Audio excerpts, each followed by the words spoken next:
고 김세론을 둘러싼 논란과 파장이 장기간 이어지고 있습니다. 유족 측이 가세현과 손잡고 미성년 교제 등 김수현 연결고리 폭로에 나선 지도 벌써 2달이 됐고 사망 기준으로는 3개월 가까이 지나는 시점입니다.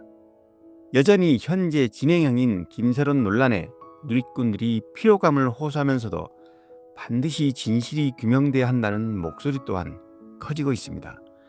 가세현은 김수현 관련 내용을 처음 폭로한 이후 한 달간 거의 매일 김세론 미성년 시절이라고 단정한 사생활 사진 또는 문자 메시지, 영상 등을 유포했습니다.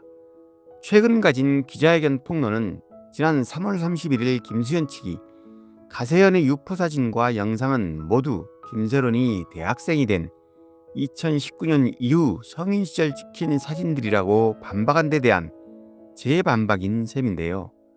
가세현이 추가 폭로한 내용은 가히 충격적입니다.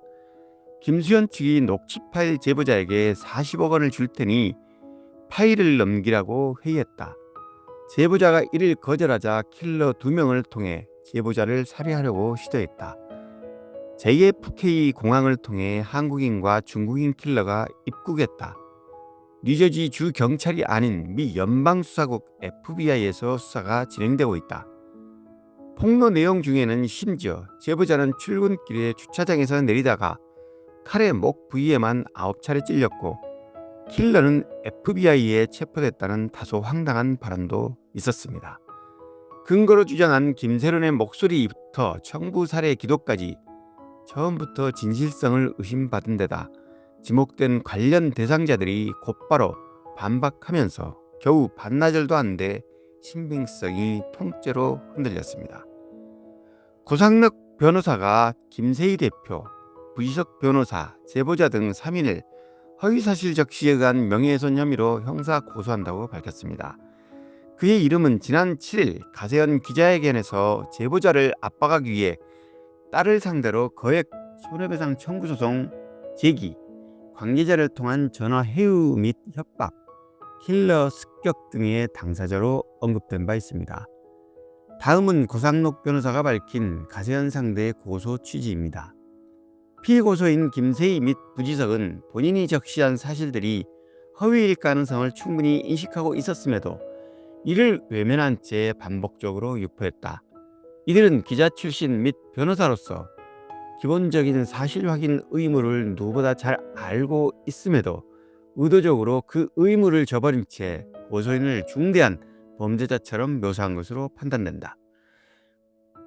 SBS 강경윤 기자는 기자회견 바로 다음 날인 8일 가로세로 연구소의 김세희 대표를 고소했습니다. 그는 고소 직후 자신의 블로그를 통해 미디어를 통해서나 딥러닝, 딥페이크의 위험성에 대해 접했지만 그게 내일이 될 줄은 몰랐다면서 수사기관에 최대한 빠르게 진행해달라고 간곡히 요청드리고 왔다고 밝혔습니다. 그는 누가 봐도 AI로 고인의 목소리를 따라 입맛에 맞게 주작한 것이었다고 반박하고 미국 제보자에 대해서는 이 제보자라는 사기꾼은 4월 초쯤 저에게도 연락했던 사람이고 저는 이런 류의 제보자, 금전을 노리고 신원이 불분명한 사람을 전혀 신뢰하지 않는다. 그래서 그냥 무시했다. 제 주변 사람들도 그러리라 막연히 믿었다. 속칭 꾼의 향기가 너무 났다고 관련성을 부인했습니다. 김세희 대표는 강경윤 기자가 뉴저지 제보자의 집을 찾아가 공포스럽게 만들었다고 주장했는데요. 이에 대해서도 저는 미국 뉴저지에 발을 내려본 적이 없다. 제보자가 의심스러워서 통화조차 해본 일이 없다며 반박했습니다. 이를 증명하기 위해 그는 2025년 1월 1일부터 5월 5일까지의 출입국 기록이 없음을 보여주는 출입국 사실증명서를 공개하기도 했습니다. 기자회견에서 거론된 다른 인물들도 김수현이나 회사 측과 접촉한 사실 없다고 반박했습니다. 강용석은 공개된 통화 내용은 AI 등으로 조작된 것으로 보인다. 변희재는 난 김수현 제보자가 누군지도 모르고 연락한 바도 없다. 소장 들어간다며 민형사상의 법적 조치를 취하겠다는 입장을 밝혔습니다. 제보자 아내의 목소리로 언급된 배우 원빈도 장례식에 조문을 간 일 외에는 관련된 바 없다는 입장을 분명히 했습니다. 잘못된 일은 반드시 바로잡히고 진실도 시간이 지나면 결국엔 밝혀지게 마련인데요. 충격적인 폭로는 그 내용의 진위를 떠나 파격적 비일상성 때문에 세인의 주목을 받습니다. 더구나 대중스타와 관련된 일이라면 파장이 클 수밖에 없습니다. 사실 여부는 법적 판단이 가려주겠지만 폭로 이슈는 분명한 근거를 내놓지 못하면 더 큰 부메랑으로 돌아올 수 있습니다.